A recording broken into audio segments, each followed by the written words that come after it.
안녕하세요, 유쌤입니다. 오늘은 말 한마디로 상대를 사로잡는 비결이라는 제목으로 여러분들과 흥미로운 이야기를 함께 하도록 하겠습니다. 말 잘하는 사람이 되고 싶다. 내가 말 몇 마디로 막 장황하게 얘기하지 않고 저 사람의 마음을 탁 사로잡고 싶다. 이런 생각은 누구나 하죠. 누구나 말을 잘하기를 원합니다. 그래서 대화법칙이 그렇게 많이 팔리고 있는 것 같기도 하고요. 누구나 말 잘하고 싶어 하지만 실제로 말 잘하는 사람은 그렇게 많지 않은 것 같아요. 그러니까 언변이 막 화려해서 그렇게 해서 테크닉이 좋다 이런 사람은 있지만 정말 상대를 말 한마디로 딱 사로잡기 위해서는 기본 베이스가 대단히 중요한 것 같습니다. 그래서 오늘은 말하는 테크닉이 아니라 우리가 상대의 마음을 열기 위해서 상대의 마음을 사로잡기 위해서 우리의 베이스, 바탕은 어떻게 두어야 될까 세 가지로 오늘 함께 나누도록 하겠습니다. 첫 번째는요. 자, 입으로 하는 말이 있고 가슴으로 하는 말이 있습니다. 진심의 말이 상대를 사로잡는다는 거죠. 너무 당연한 얘기인 같은데요. 우리는 사실 진심이 아닌 이야기를 할 때도 참 많습니다. 빈소리, 왜 그냥 할 수 없이 하는 말, 그냥 의무적으로 하는 말. 우리 그런 얘기 하잖아요. 영혼 없다, 막 이런 얘기 하잖아요. 영혼 없이 하는 말. 그런 말 사실 많죠. 근데 누군가를 변화시키려고 하면 나 스스로 어떤 진심의 말을 늘 하는 사람이 되지 않고서는 상대를 이렇게 움직일 수 없는 것 같아요. 그러니까 뭐 거짓된 어떤 그런 빈소리로 상대를 움직일 수 있는 경우는 거의 없는 것 같습니다. 이런 거 있잖아요. 우리가 왜 똑같은 말을 해도 분명히 내용은 다 맞는 말이에요. 근데 내용은 다 맞는 말인데 처음부터 끝까지 막 목소리도 듣기 싫어 이런 사람 있죠.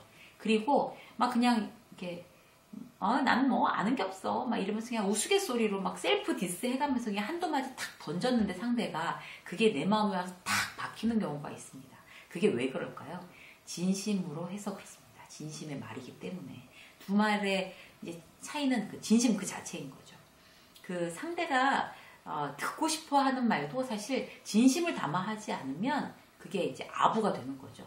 저 사람이 이런 얘기 듣기 싫어할 거야 해서 듣기 좋은 얘기만 한다 하더라도 그게 진심이 아니고 나의 유익을 위해서 그렇다고 하면 그거는 그 사람을 움직이기 대단히 어렵습니다. 예를 들어 볼게요. 직원이 계속 실수를 하는 거예요. 맨날 업무를 잘 못하고.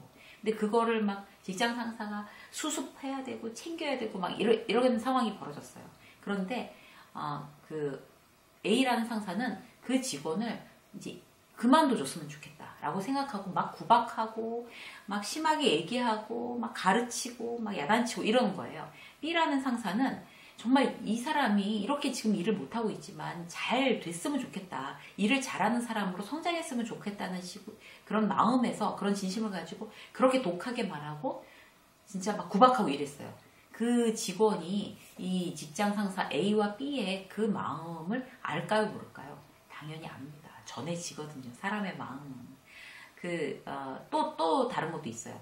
직원한테 이 회사에서 당신이 면담 시간이에요. 이 회사에서 당신이 잘 적응하고 인정받고 성장했으면 좋겠어. 라고 이제, A 상사는 그 매뉴얼에 나와 있는 그대로 그렇게 얘기했어요. 근데 B 상사 같은 경우 똑같은 얘기. 이 회사에서 잘 적응하고 인정받고 성장했으면 좋겠어. 라는 얘기를 평소에 그 사람이 계속 지켜보고 응원하는 마음을 갖고 있다가 그 말과 함께 한 거예요. 그러면 이 직원이 느끼기에는 어떤 사람이 진심으로 얘기했는지 그리고 내가 정말 그렇게 앞으로 정말 잘해서 보답해야지 라고 하는 거는 누구의 말을 듣고 그런 마음이 우러나는지 정말 말씀 안 드려도 아시겠죠. 진심이란 건 그렇게 중요합니다. 우리가 말로 진짜 이렇게 소리를 내서 발음해서 상대방 귀에 꽂히는 것처럼 마음에서 나오는 어떤 그런 진심은 그 말과 함께 섞이지만 그게 눈에 보이진 않지만 우리의 마음으로 고스란히 느껴진다는 거죠. 그래서 상대를 정말 사로잡는 비결 첫 번째는 진심의 말이었습니다. 진심의 말. 서로 마음이 다 통하니까요. 아무리 정말 둔한 사람도 다 압니다. 진심이라는 거는. 자, 두 번째 볼까요? 누구도 나보다 낫다. 칭찬의 말입니다. 세상에 누구도 나보다 낫다. 예전 이제 고등학교 때 선생님이 그랬어요. 저 고등학교 때 선생님이. 남들을 그가 누구든지 간에 나보다 나은 점이 있다. 나보다 낫다라고 그렇게 여기면 사람들과의 문제나 갈등이 그렇게 크지 않다. 그리고 내 마음에도 평화가 온다. 그런 얘기를 고등학생들한테 했으니 고등학생들이 알아듣냐고요. 그냥 뭐 그런가 보다 하고 말았죠. 그런데 그 말이 이렇게 제 마음속에 딱 씨로 떨어져서 그게 지금까지도 생각이 나요. 그때 못 알아들었던 그 얘기가 그 선생님은 이런 뜻에서 그런 얘기를 했었구나. 그때에도. 그게 아직까지 생각이 나는 거예요. 얼마나 진심 어린 이야기였으면 아직까지도 그때 당시 여고생이었던 지금은 정말 50이 넘은 제가 기억하게끔 그렇게 나겠냔 말이에요. 진심이라는 힘은 그렇게 큽니다.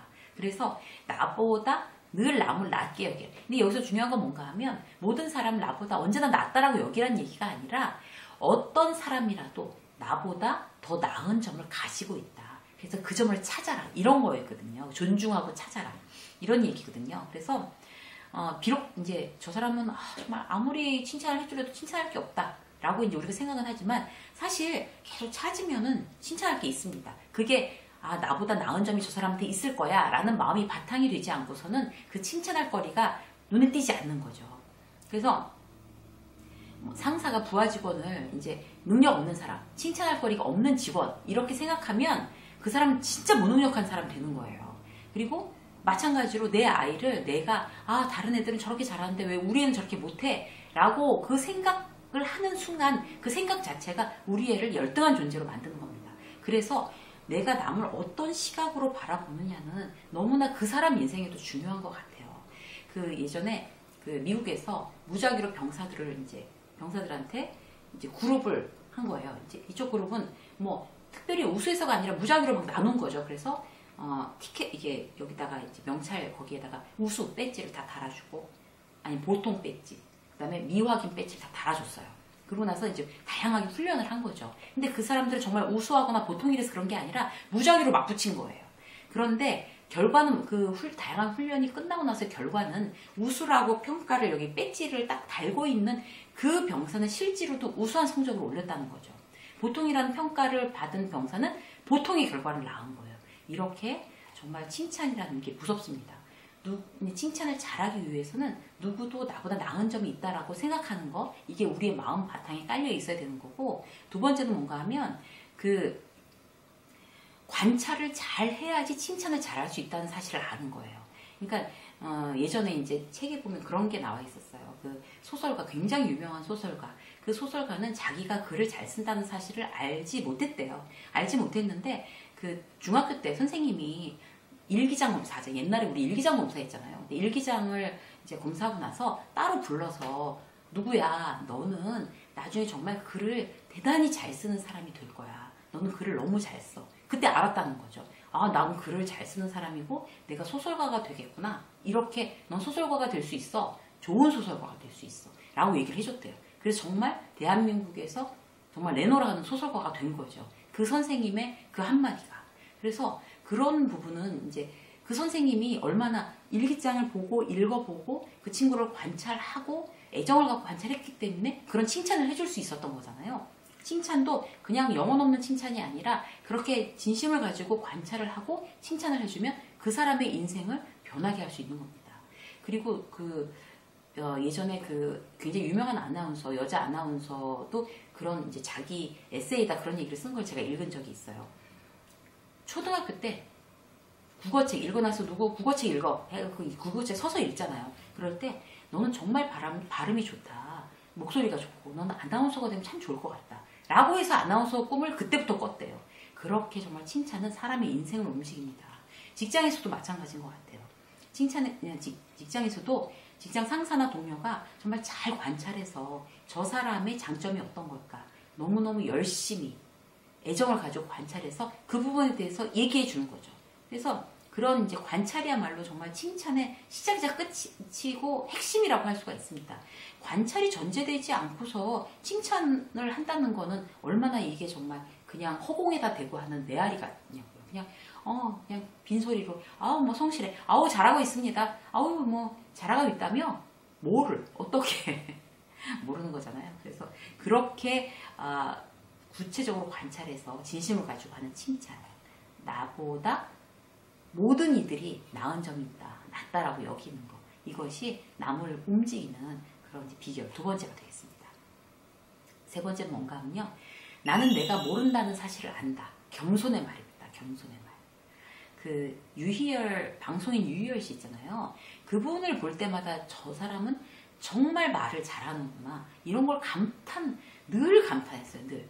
그 사람은 본인도 굉장히 재미있게 얘기를 하지만 늘 다른 사람한테 질문을 하고 감탄하고 들어주는 역할. 그런 역할을 굉장히 잘하는 것 같아요. 그리고 그 사람의 특징이 뭔가 하면 굉장히 겸손한 대화 기법을 잘 알고 있다.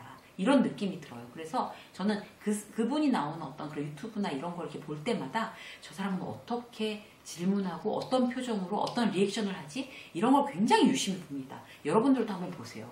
그러면 저 사람은 정말 말을 겸손하게 대화법을 아는 거구나. 이런 딱 느낌이 들어요. 그래서 이렇게 얘기하는 거죠. 대단하다고. 어떻게 그런 것도 아시냐고.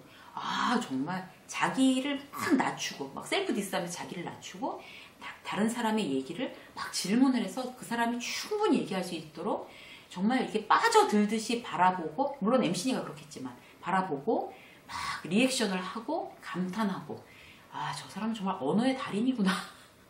그런 생각을 합니다. 그 유희열 씨의 그 언변이 굉장히 화려하거나 그렇지도 않거든요, 사실. 그런데 마음에 와닿는 이제 이야기를 한다는 거죠. 남의 얘기를 막 적극적으로 듣고, 그럼 이건 어떻습니까? 저건 어떻습니까? 막 이렇게 궁금해하고 이러는 거. 진짜 말 잘하는 사람의 아주 대표적인 기술이라고 할 수 있습니다. 그런 겸손한 태도, 절제된 말투, 이런 것들이 그 사람을 지금도 굉장히 그렇게 인기 있는 방송인으로 만드는 그런 어떤 원인이 되지 않았나. 품격 있는 말을 하기 때문에 그렇게 사람들이, 시청자들이 아직까지도 굉장히 좋아하지 않나. 팬들이 많은 게 아닌가. 그런 생각 해봅니다. 그래서 우리도 내가 남을 정말 상대를 딱 사로잡는 말하기를 하고 싶다면 내가 정말 부족하다. 모르는 게 많다. 겸손한 태도와 말하기에 대해서 우리 마음에 바탕을 둔다면 훨씬 더 상대의 마음을 탁 사로잡는 그런 말하기가 가능하지 않을까. 그런 생각을 해봅니다. 그래서 오늘은요. 단 한마디로 상대의 마음을 사로잡는 그런 사람들의 공통된 대화법, 말하기, 사로잡는 비결에 대해서 여러분들과 간단하게 함께 나눴습니다. 3가지 꼭 기억하셨다가요. 이건 정말 말하는 테크닉이 아니라 우리가 바탕으로 갖고 가야 되는 부분이기 때문에 메모하셨다가 또 보고 굉장히 여러 번 보고 이렇게 마음의 바탕에 이렇게 딱 뿌리 내리게 그렇게 하신다면 대단히 유익한 정보가 되리라고 저도 확신합니다. 행복하십시오. 유쌤의 직장서 오늘 여기까지 하겠습니다. 감사합니다.